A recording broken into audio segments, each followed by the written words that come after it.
Arbeit für richtig hältst, ob du glaubst, wäre ja ohne weiteres bereit, seine gesamte militärische Einrichtung überhaupt auf. दोस्तों आज हम लोग इस video में Adolf Hitler की पूरी जिंदगी की कहानी को देखेंगे। ये वीडियो एक ऐसे शख्स के ऊपर है जिसकी नफरत और डर की कहानी आज भी मशहूर है और लोग एक खौफ के नाम से अगर किसी को जानते हैं तो हिटलर को जानते हैं। हिटलर के जन्म से लेकर के उनकी मृत्यु तक और वर्ल्ड वॉर 1 से लेकर के उनकी वर्ल्ड वॉर 2 तक के होने का जो सफर है, उन्होंने पूरी दुनिया को इसमें बदलने की कोशिश की। All I can say to him is this: in this hour I was responsible for the fate of the German people, and thereby I became the supreme judge of the German people. साथ ही दोस्तों इस video में हम लोग ये भी बात करेंगे कि किस तरीके से हिटलर ने ज्यूज को अपना सबसे बड़ा दुश्मन बनाया, उनके खिलाफ प्रोपेगेंडा फैलाया और पूरी जनता के सामने एक अपना सबसे बड़ा विलन या देश का विलन बनाया ज्यूज को और उनका नरसंहार किया, जेनोसाइड किया एडोल्फ हिटलर ने। That developed into a coordinated program of mass murder. This genocide is now known as the Holocaust. Millions of Jewish people were killed. Many different communities were shattered. तो चलिए दोस्तों शुरू करते हैं इस video को और शुरू से जानने की कोशिश करते हैं हिटलर की जिंदगी की हर एक पहलू। Ist ein Symbol einer neuen Gemeinschaft geworden.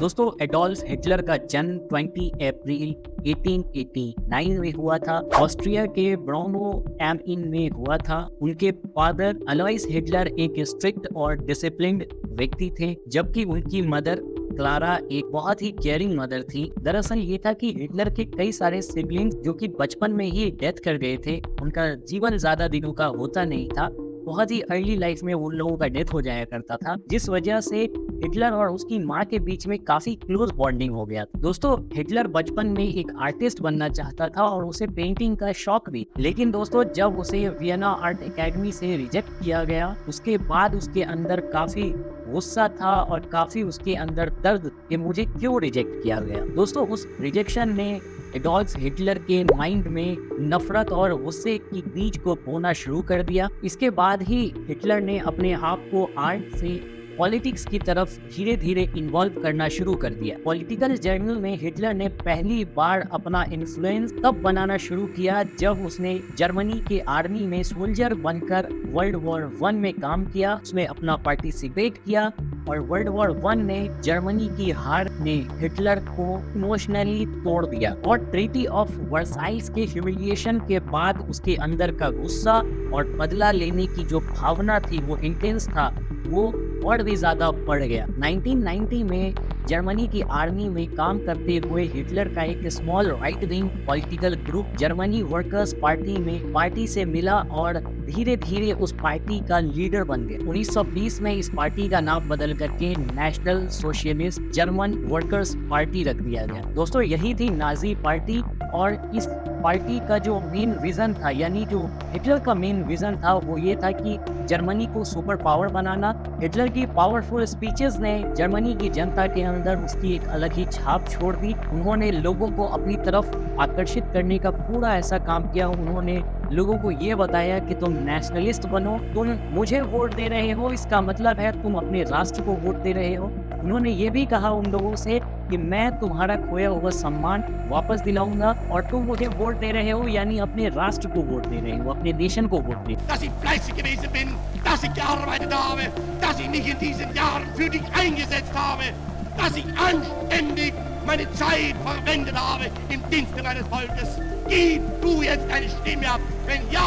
और धीरे धीरे जर्मनी की पॉलिटिक्स में हिटलर ने अपना प्रभुत्व जमाना शुरू कर दिया, अपना स्ट्रॉन्ग पोजीशन बना लिया। उसका विजन जर्मनी के लोगों को एक यूनाइटेड और पावरफुल स्टेट्स में बदलना था। 1933 में चांसलर बनकर हिटलर ने पावर को और भी बढ़ावा दिया और जर्मनी को एक सिंगल पार्टी डिक्टेटरशिप में ट्रांसफॉर्म कर, और यहाँ से उसने अपने अगले स्टेप्स लिए जो उसके डेंजरस एम्बिशंस और हेट्रेड की वजह से और भी डरावना बन गए। हिटलर ने जर्मनी में अपने पॉलिटिकल सपोर्ट को मजबूत बनाने के लिए अपने कैंपेन में एक इंटरनल एनिमल की थ्योरी बनाई। उसने ज्यूज लोगों को जर्मनी की हार और उसकी इकोनॉमिक प्रॉब्लम का जिम्मेदार ठहराया। उसका ऐसा मानना था कि ज्यूज जर्मनी के अंदर में इंटरनल एनिमल है, यानी वो आंतरिक दुश्मन थे। उसका ये गोल था कि जर्मनी की यूनिटी को अंडरमाइन कर रहे हैं ये ज्यूज। हिटलर का ये मानना था कि जर्मनी के अंदर कई ऐसे ग्रुप्स हैं जैसे ज्यूज, कम्युनिस्ट और ट्रेड यूनियनिस्ट जर्मनी के लिए खतरा है। उनका ये कहना था कि ज्यूज जर्मनी को अंदर से कमजोर बना रहे हैं और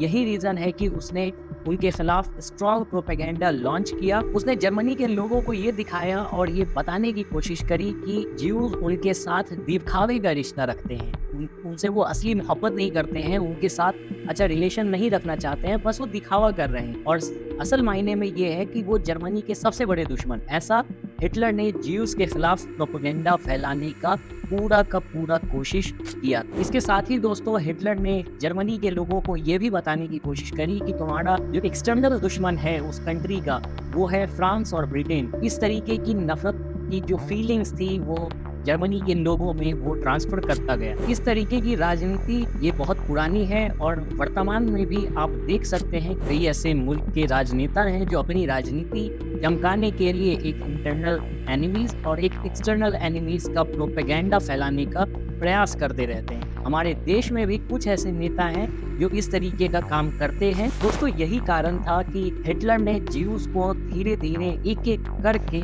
बहुत ही ब्रूटल तरीके से एक घाट उतार दिए। हिटलर ने जर्मनी का चांसलर बनने के बाद जर्मनी के हर एक सेक्टर में हर एक डिपार्टमेंट पे अपना कंट्रोल बनाया और अपना इन्फ्लुएंस को दिन प्रतिदिन बढ़ाता गया और उसने इसी वजह का और इसी चीज़ का फ़ायदा उठाया और इस बात को वो जस्टिफाई करता था कि मैं जो ज्यूज को मार रहा हूँ वो सही कर रहा हूँ और उसने बहुत ही ब्रूटल तरीके से जर्मनी में ज्यूज को मिलियंस ऑफ ज्यूज को मार दिया, मौत के घाट उतार। दोस्तों हिटलर ने अमानवीयता की सारी हदों को पार कर दिया था और उसने गैस चेंबर में भी रख करके सारे ज्यूज को मार डाला। उसने न सिर्फ बच्चों को मारा, बुजुर्गों को मारा, उसने औरतों को भी मारा, उसने चिल्ड्रन को भी नहीं छोड़ा, उसने हर किसी को मारा। और ये एक प्री प्लान, ये जो जेनोसाइड था वो पहले से प्लान किया हुआ था और उनसे वो जस्टिफाई इस तरीके से भी करता था कि जैसे मैंने पहले भी कहा आपसे कि वो ये मानता था कि वो जो ये कर रहा है वो जर्मनी के हित में कर रहा है, इससे जर्मनी का फायदा हो। दोस्तों मैंने तो सोचा था कि इसी वीडियो में मैं वर्ल्ड वॉर 2 के ऊपर भी बात कर लूंगा, लेकिन वीडियो इतनी लंबी हो गई है कि मैंने सोचा कि इसके ऊपर मैं पार्ट 2 बनाऊंगा। मैं जल्द ही कोशिश करूंगा कि पार्ट 2 भी लेकर के आऊँ हिटलर और उसकी पॉलिटिक्स के ऊपर, वर्ल्ड वॉर 2 के ऊपर, किस तरीके से उस एक इंसान की समझ ने वर्ल्ड वॉर 2 करवा दिया।